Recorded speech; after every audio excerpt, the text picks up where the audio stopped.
안녕하세요.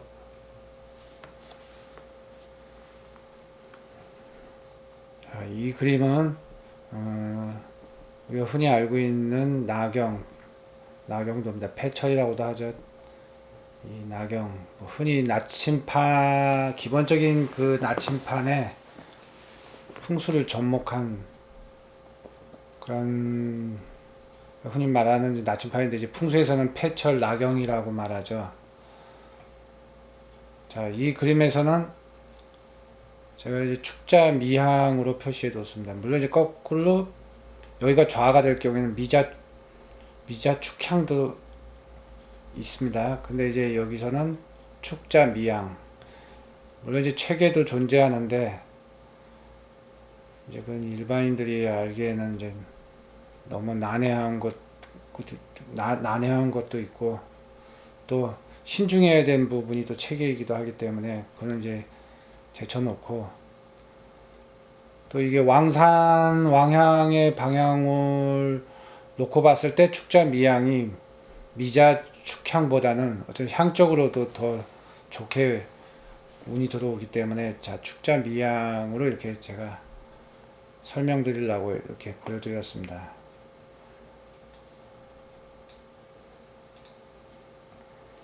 축자 미향일 경우에는 여기가 이제 북동, 여기가 남서 방향인데 이제 이렇게 이 좌향선 이렇게 되는 거죠. 이런 방향이 되는 거죠. 물론 이제 반대로 미자 축향일 경우엔 또 이쪽 방향으로도 되는 거고 그렇게 되면 또 이제 거꾸로 보면 이게 다 또 회전해야 되겠죠. 그러니까 어쨌든 자 이 여기서는 자 북동에서 남서로 봐야 된다. 좌 이쪽 축자 미향 여기는 좌하고 여기는 향이다.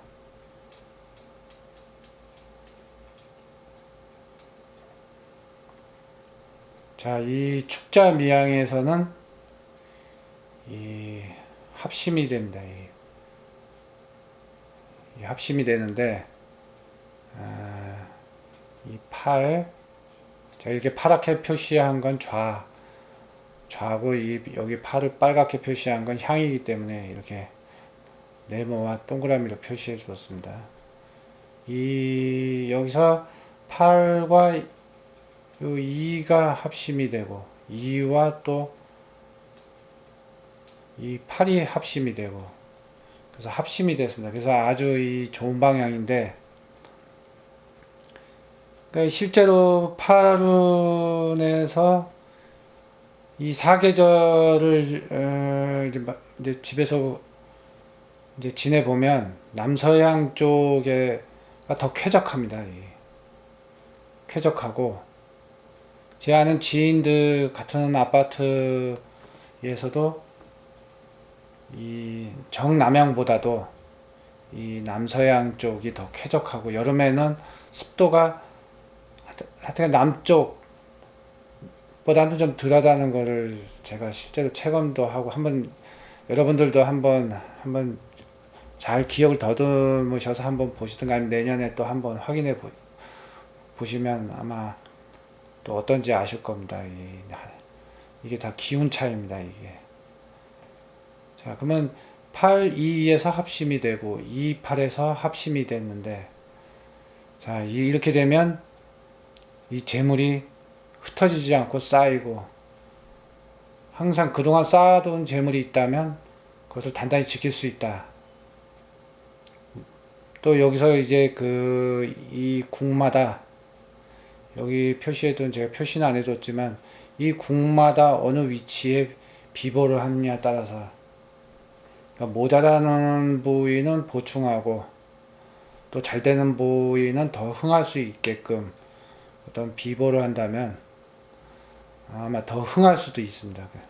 근데 이 운이 팔운이 이제 군으로 들어가면 이제 틀려지죠. 이제 20년마다 운이 바뀌니까 이제 앞으로 한 올해는 다 갔으니까 2019년 다 갔으니까 2020년부터 내년부터 하면 앞으로 4년 남았는데 운은 벌써 이제 근무교대 시점이다. 자, 근무교대 시점인데 이 2호 동궁은 그렇게 썩 좋은 게 아닙니다. 이 항상 이 토 중궁 자리는 이제 2호 이 조합은 좋은 숫자가 아닌데 이 풍수는 항상 완벽한 게 아니기 때문에 또 그만큼 보충을 해야 되는 또 그런 요소들도 많이 작용하고 첫째는 터와 또 그 특히 음택 같은 거 묘 그러니까 집이 양택이면 묘는 음택인데 이제 음택 같은 경우는 고정이잖아요. 이제 그 한번 묻히면 이제 움직일 수도 없고 이장하기도 그렇게 쉬운 게 아니고 이제 고정인데 이 양택은 어느 정도 그러한 점에 있어서는 좀 해방감이 있다. 좀 자유롭다. 이렇게 표현할 수 있겠습니다. 그러니까 사람도 이 동쪽으로 그 방향성을 띈다면 이 집이라는 가택은 정적이기 때문에 사람이 오고 가기 때문에 여기서 기운이 활성화되는 겁니다. 그러니까 중심은 집이 중심인 건 맞는데 사람이 이 집 안에서 활성화를 시키는 겁니다. 이제 가구 배치라든가 마음에 안 들면 또 움직일 수도 있고 또 뭐 어디에다가 물건을 가지고 온 장식품을 놓을 수도 있고 이 정적이면 뭐 좋을 것 나쁠 것도 없죠. 사람도 움직이지 않으면 오늘 나가지 않으면 밖에 나가지 않으면 좋을 것도 없고 나쁠 것도 없고 나가기 때문에 이제 어떤 좋은 일도 있을 수 있지만 또 나쁜 일도 곳곳에 산재해 있는 겁니다. 그래서 뭐 차 조심도 해야 되고 또 모처럼 산에 갔는데 또 눈이 많이 왔을 때는 위험할 수도 있고 또 그냥 어떤 동적이기 때문에 사건이 생기는 겁니다. 자, 그렇기 때문에 항상 우리가 염두에 둘 것은 이렇게 숫자의 조합으로 좋다고 하지만 언제든지 활성화시킬 수도 있고 근데 다만 이렇게 좌양이 좋을 경우에는 흉이 덜하다. 내가 재물을 가지고 있었으면 그걸 좀 어느 정도 지킬 수 있다. 흉이 강할 경우에는 그 실이 크겠죠, 득보다는. 이제 그것을 이제 제가 설명드리고자 이렇게 이걸 이제 그려놔 봤는데 또 우리가 이 구궁도에서 뭐 좀 나라마다 위치를 또 뭐 보면 여기 이게 간방입니다. 이게 간방인데 이 간방인데 이게 또 간방은 또 우리나라 자리라고 봐도 되죠. 이 간방을 뭐 여기 동이니까 뭐 여기는 뭐 중국 뭐 여기는 미국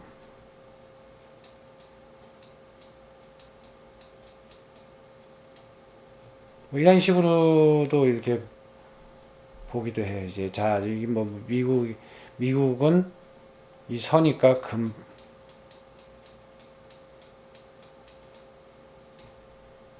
중국은 목.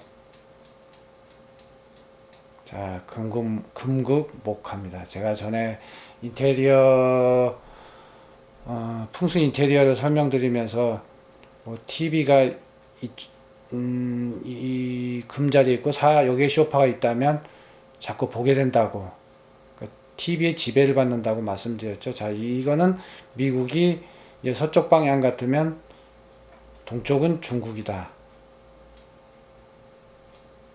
지금도 이제 그 경제적 부를 이뤘어도 미국이 또 트럼프 같은 강력한 대통령이 나오면 아직까지는 또 따라서 하죠. 이런 원리가 있습니다. 이게 제가 또 이렇게 좀 약간 옆으로 말이 새기도 했는데 자 이란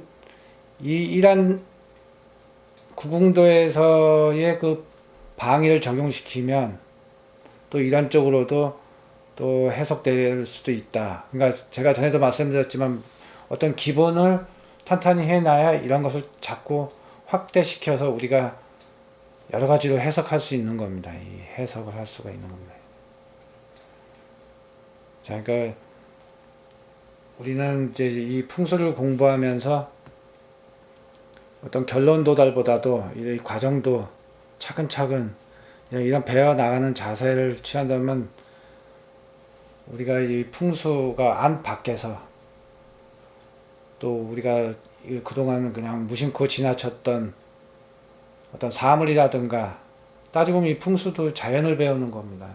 우리가 겸손하게 자연을 배우는 이 학문이기 때문에 그동안 봤던 나무도 그냥 보이지 않고 도로도 그냥 보이지 않고 물도 물로 보이는 것이 아니라 우리가 이 자연 앞에 또 어떻게 공존하면서 살아가야 되나 그런 어떤 자연을 배우는 철학이자 학문입니다. 그래서 이것을 꼭 어떤 뭐 복으로 이끌어내서 내가 득을 봐야 된다 이런 것도 있지만 또 그 과정에서 자연을 배운다는 그런 마음가짐 그런 걸 또 알면 또 우리가 서로 공존하는 데서 또 부강한 나라로 또 발전할 수도 있고 또 아무래도 또 그렇게 되면 우리 서로가 더 안락한 생활을 누릴 수 있지 않나 싶어서 제가 한번 이렇게 설명드려 봤습니다. 시청해 주셔서 감사합니다.